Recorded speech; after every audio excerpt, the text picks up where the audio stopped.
এখন খাওয়া দাওয়া শেষ, সবাই কিন্তু কাজ করে ক্লান্ত হয়, কিন্তু আজকে আমরা হলো খাওয়া দাওয়া করে ক্লান্ত। ভাই খাওয়া দাওয়াটা কেমন হলো গন্ত একটু? আলহামদুলিল্লাহ ভালো হয়েছে, কিন্তু আমাদের পরে যারা খাইছে তারা একটু বেশি খাইছে। এই মাইরা আছে মানে এই জিনিসটা কিন্তু বিপরীত। আসলে প্রত্যেকটা খাবারেই আপনার এই খাবারের আগে আর দরবারের পিছে, খাওয়া দাওয়ার আগে দরবারের পিছে একটা কথা আছে না, এই কথাটা কিন্তু সত্য, মুরব্বীর আগে বলতো। যাই হোক, যার দিকে যেটা আছে খাবে বা পাবে, সবে আল্লাহর ইচ্ছা। খাওয়ার আগে মায়ের পিছে মুরব্বিরা খাওয়ার আগে মায়ের পিছে। সবাইরে বলি একটা কথা, কোন সময় জামাই লগে খাইতে বসতে নাই। জি ভাই, জামাল পর্যাপ্তির মধ্যে তাইলে খাওয়া শেষ। আচ্ছা আচ্ছা খাও।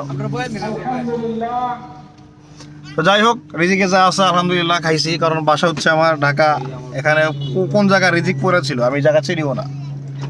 ঠিক আছে, ভালো থাকবেন। আল্লাহ খাওয়াইছে, যা রিজিকে রাখছে, এখন বাড়িতে যা রেস্ট করি, কারণ গত রাত্রে ঘুমাইতে পারি নাই। আবার 110 কিলোমিটার বাইক রাইড করা হয়েছে, এখন যে রেস্ট করতে হবে। ভালো থাকবেন সবার, ফোনে চার্জও নাই। আসসালামু আলাইকুম।